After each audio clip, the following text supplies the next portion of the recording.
Eu nunca construí uma casa, mas acredito que a gente se preocupa um pouco mais, né, com essa questão de pressão e outras coisas. Uma construção civil, por exemplo, quando a gente for comparar todas essas adaptações que a gente faz numa granja, né? E eu acho que foi bem assertivo nesses pontos mesmo, Thomas. E dentro das granjas, né, tem-se isso dentro da mecânica muito claro, tá? Eu também não vou aprofundar em muitos detalhes de base de cálculo, mas você tem duas condições na mecânica dos fluidos. Uma condição é a estática, é a rede de água parada, sem nenhum fluxo, e a outra condição é a dinâmica, onde você tem a água correndo na tubulação no momento de pico de consumo. E o que acontece? Em alguns casos, o produtor ele tem um reservatório ali com 15, 20 metros de desnível com relação à granja, e ele diz o quê? Não, eu tenho uma ótima pressão muito boa. Porém, de acordo com que eu tenho um maior consumo, uma maior demanda de água ao longo do dia, essa tubulação, por mais que tenha pressão, ela não consegue suprir esse consumo. E aí a pressão começa a cair na tubulação lá nos últimos bebedouros, né? E a pessoa não entende o porquê que isso está acontecendo. Simplesmente está faltando passagem, né? Está faltando área de passagem dentro dessas tubulações. É uma analogia muito simples que eu faço para que as pessoas consigam captar esse sinal, né? Por exemplo, tá? Aqui na minha região eu tenho uma rodovia que chama Fernão Dias aqui. Então eu tenho 2 faixas na rodovia. Então, dando um exemplo bem simplista, assim, mas eu tenho uma rodovia que os carros trafegam a 100 km por hora, né? E eu tenho 2 faixas. Então, por exemplo, eu vou lá, eu bato no cronômetro e dentro do período de 1 hora eu consigo deslocar 1000 veículos por essa rodovia.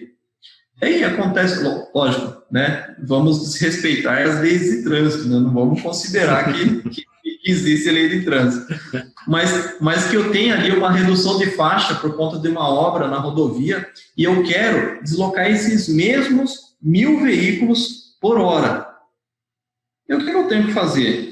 Eu tenho 2 faixas andando a 100 km por hora. Quando eu tenho uma redução para uma faixa, eu tenho que fazer com que esses veículos andem a 200 km por hora para que eu mantenha o mesmo fluxo de 1000 carros, né? Como é que eu faço isso? Eu tenho que pôr pressão no carro, apertar o tal do acelerador. Mas numa rede hidráulica, eu não posso fazer isso. Eu teria que ter 30, 40 metros de coluna de água, né, de pressão, para que eu conseguisse ter o mesmo volume de água, ter o mesmo abastecimento com uma restrição de passagem. Então, coisas simples, por exemplo, o produtor ele vai lá e ele resolve implementar um filtro, né, um filtro simples na instalação dele, e ele não se atenta muito com a bitola, né, com a espessura desse filtro. E aí ele gera um estrangulamento pontual nessa instalação, que faz com que eu tenha uma redução da velocidade de fluxo d'água nos canos. E aí ele mata o circuito todo dele, né, ele acaba estrangulando todo o fluxo de água para frente e ele abandona. Ele simplesmente ele esquece da ideia de utilizar um filtro, né? Outro ponto que acontece muito também é utilizar um filtro não bem dimensionado para essas instalações, e aí o granjeiro, às vezes o proprietário da granja, ele quer ter uma qualidade de água boa, ele quer ter um sistema bom, né? Mas o granjeiro tem segunda-feira, tem terça-feira, às vezes ele não está com aquela energia toda, né? E você tem alguns problemas onde eu tenho um filtro mal dimensionado que entope com uma frequência tão grande que o granjeiro ele cansa de limpar e ele fala, sabe uma coisa, vou arrancar esse elemento filtrante e vou jogar fora. E aí o filtro só está ali de enfeite, você só vê a caixa do filtro.